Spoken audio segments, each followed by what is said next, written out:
अस्सलाम वालेकुम, मैं हूं यासिन मलिक एडवोकेट और आप देख रहे हैं एस्केप फ्रॉम केज।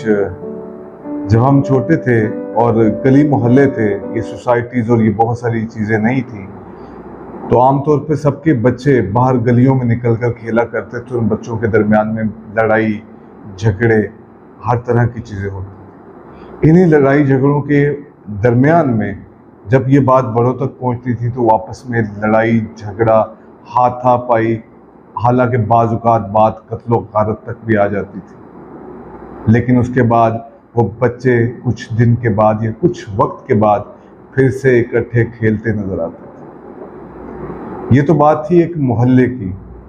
ये बात ठीक तरह से सादिक आती है हमारे मुल्क के आजकल के हालात के बावजूद। हम सब लड़ने से पहले, एक दूसरे से झगड़ने से पहले, एक दूसरे पे तोहमतें, ताने और सब कुछ लगाने के बाद भी हम सब ये भूल जाते हैं कि हम सब का सर्वाइवल एक दूसरे के साथ है।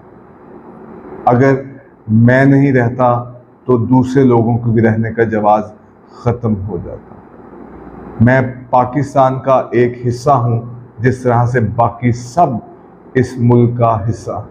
हम सब में इख्तलाफ भी होते हैं, हम सब में लड़ाई झगड़ा भी होता है, हम सब के दरमियान जो इख्तलाफात हैं वो भी खुलकर सामने आते हैं, गालम गलोच तक भी बात चली जाती है। लेकिन ये बात हम जितनी जल्दी रियलाइज़ कर सकते हैं कि फाइनली हमें रहना एक दूसरे के साथ है। हम एक दूसरे के साथ जुड़ते हैं तो इस मुल्क की सालमियत जुड़ी रहती है। ये जो तमहीद बांधने का मकसद था,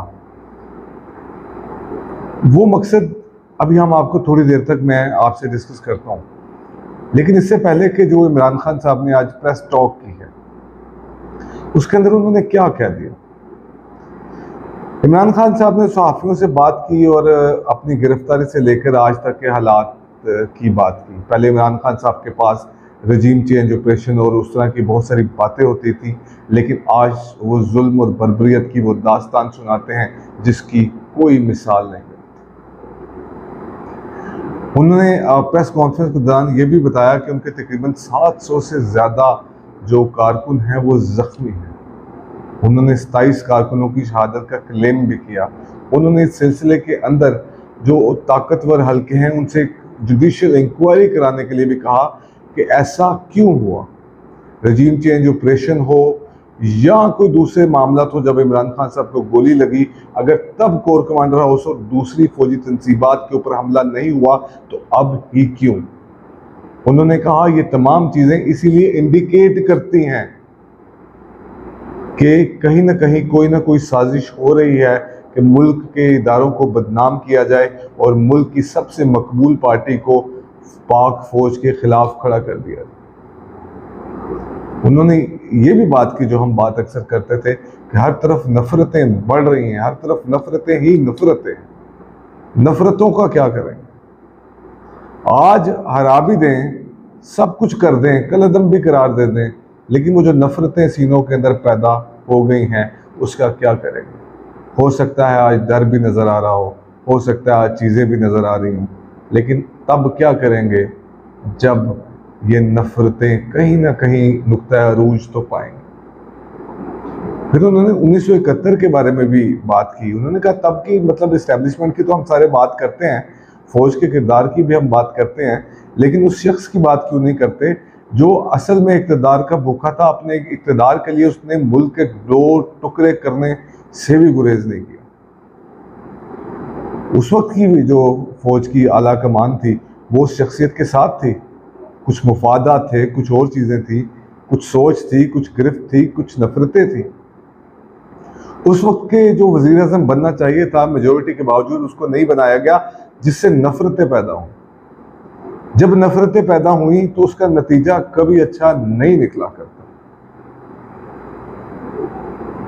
ये चीज़ें, बहुत सारी चीज़ें इंडिकेट करती हैं। अब खान साहब 1971 का तज़किरा इतनी देर और बार बार कर रहे हैं, और ये 1971 वाला तज़किरा आज हर ज़ुबान ज़देआम भी है। सहाफ़ी भी ये बात करते हैं, इंडिपेंडेंट सहाफ़ी की बात करता हूँ, वो जो मेन स्ट्रीम मीडिया जो कि मैनेज है, मैं उसकी बात नहीं करता। 1971 में ऐसे क्या हालात थे? 2 यूनिट में इलेक्शन थे, मेजोरिटी सीट वाले तो गवर्नमेंट करनी थी। अनफॉर्चुनेटली और फॉर्चुनेटली मेजोरिटी शेख मुजीबुर रहमान के पास थी, लेकिन वो मकबूल था, कबूल नहीं था। यही बातें आज ये बहुत से सहाफियों की तरफ से की जाती हैं कि मकबूल तो है मगर कबूल नहीं है। कौन कबूल करेगा? पाकिस्तान की इस्टेब्लिशमेंट, इंटरनेशनल इस्टेब्लिशमेंट या और चीज़ें? इस सवाल का जवाब ताकतवरों को भी ढूंढना होगा, हमें भी ढूंढना होगा। हमें सिर्फ बात करनी पड़ेगी। फिर वहां पे जो फौजी ऑपरेशन किया गया, इस बात को जवाब बनाकर उसकी बात कौन करेगा? मैं और आप क्या ये सुनने के लिए, समझने के लिए, सोचने के लिए, इस पे बात करने के लिए तैयार हैं या नहीं? या वो ताकतवर लोग आज भी इस बात के ऊपर बात करने के लिए तैयार हैं, या ताकत और ताकत का नशा सिर्फ नजर आता? फिर उन्होंने ये भी बात की कि पीडीएम जो गवर्नमेंट है वो भी तो एक रोल प्ले कर रही है ना। वो क्यों नफरतें इतनी पैदा करना चाहते हैं? हार जीत मुकद्दर में है, मकबूलियत आज है कल नहीं होगी। ये किसी की मिरास तो नहीं है, ये किसी की विरासत तो नहीं है। कल खान भी अनपॉपुलर लग रहा था, आज खान पॉपुलर है। आज आप अनपॉपुलर लग रहे हैं, कल को आप पॉपुलर हो जाएंगे। कुछ सोबतें, कुछ चीजें तो उठानी पड़ेगी, लेकिन आप अपने करप्शन केसेस के ऊपर पीडीएम वाले सब यकजान हो गए होंगे। यानी कि एक मेजोरिटी पार्टी को आपने इस पार्लियामेंट से बाहर आके जमहूरियत का राग लापते हैं, और वो लोग जो कॉन्स्टिट्यूशन के मेकर हैं वही इस कॉन्स्टिट्यूशन को वायलेट करते हैं। क्यों? 3-4 माह के अंदर ये पीडीएम गवर्नमेंट आखिर ऐसा क्या कर लेगी जो अब नहीं कर पा रहे? कहीं ना कहीं तो हमें स्टार्ट करना पड़ेगा, कहीं ना कहीं से तो शुरुआत करनी पड़ेगी, लेकिन नहीं कर रहे। 1971 में भी तो यही था। हमें फिर सबको गद्दार कहना शुरू कर दिया, फातिमा जिन्ना से लेकर नीचे तक हर बंदे को गद्दार कहना शुरू कर दिया। कहा नहीं, हमने दिल से माना, क्योंकि हमें ये सबक पढ़ाया गया था। 1971 के इसबाब कभी हमारे सिलेबस का उस तरह से हिस्सा नहीं थे जिस तरह से होना चाहिए था। मैंने तब के हालात नहीं देखे, तब हालात इससे भी सवेर हैं। हमने सिर्फ किताबों में पढ़ा, इंडिपेंडेंट किताबों में पढ़ा। वहां पे आज़ादी का नारा लगाने वाले भी थे, वहां पे पाकिस्तान के हामी भी थे, लेकिन नफरतें थी जो हर तरफ नजर आती थी। मेजॉरिटी नफरतों की थी, मोहब्बत कम होती गई। इतनी ताकतवर फौज के होते हुए भी हमने वहां पे शिकस्त खाई। और शिकस्त कभी भी, जो हार है वो कभी भी शर्मिंदगी का बायस नहीं होता। हार से सीखना होता है ताकि आगे आप बहुत कुछ जीत सके। उस 1971 की डिवीजन ने हमें आज तक कितना नुकसान पहुंचाया। अब हम क्या करना चाहते हैं? इमरान खान बेसिकली जो यूनाइटेड यूनिट है इस मुल्क के लिए, वो किरदार अदा कर रहा है। कौन सी ऐसी पार्टी है जिसकी चारों सूबों के अंदर इतनी पॉपुलैरिटी हो, हर सूबे के अंदर उसकी सीटें हो, जहां पे उसको एडमायर किया जा रहा हो, जहां पे उसकी बात की जा रही हो? कहीं नहीं है। अब हम चाहते हैं कि वो भी शख्स ना रहे। हम चारों सूबों की जंजीर बेनजीर को कहते थे, वो भी इस्टेब्लिशमेंट उनके खिलाफ थी, लेकिन वो इक़्तिदार में आई। आल्दो कि उसका इक़्तिदार नहीं चलने दिया गया। ये आसिफ अली जरदारी, ये बिलावल भुट्टो और ये नवाज शरीफ, शहबाज शरीफ, ये क्या डर्टी गेम्स के अंदर पड़े हैं, और इस्टेब्लिशमेंट उनका साथ देती जा रही है। मैं ये नहीं मान सकता कि इतनी कमजोर गवर्नमेंट हो और इदारे इस तरह से उनकी बात माने कि उनको ना किसी अदालत का डर हो, ना किसी अवाम का। पीछे कोई ना कोई तो ताकतवर शख्स है, पीछे कोई ना कोई ऐसा शख्स है जो ये सारी बातें कर रहा है, जिसने ये प्लानिंग की है। अपनी सीटों को, अपने इक़्तिदारों को, अपनी ताकतों को, अपनी अनाओं को, अपनी नफरतों को एक पाकिस्तान के लिए साइड पे रखना होगा।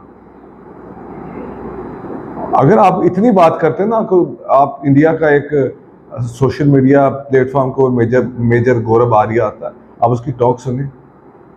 आप लोगों के पास क्या, मेरे पास क्या, किसी के पास उसकी बातों का जवाब नहीं है। क्यों नहीं है? क्योंकि हम सोचते नहीं है। हमें जो मर्जी करे, इज्जत अवेल करनी पड़ती है, हासिल करनी पड़ती है। जबरदस्ती कोई नहीं करता, मोहब्बत भी जबरदस्ती नहीं करवाई जा सकती। अब पीडीएम और एस्टेब्लिशमेंट ने एक दिन इनकी राह जुदा होनी ही है। उसका आगाज हो चुका है, चंद दिन की बात है। हम खुल के क्यों नहीं मानते? क्यों दूसरे लोग हमारे मामला के दरमियान में इंटरफेयर करते हैं, हम उस इंटरफेरेंस पर खुश होते रहते हैं? क्यों $1 अरब लेके जब हम वापस आते हैं तो ट्वीट करके हम ना जाने कौन सी शादियां बजाते हैं? हम इस काबिल क्यों नहीं कि वो अरबों डॉलर खुद कमा सकें? अजीब हमारा मिजाज है, अजीब हमारी चीजें हैं।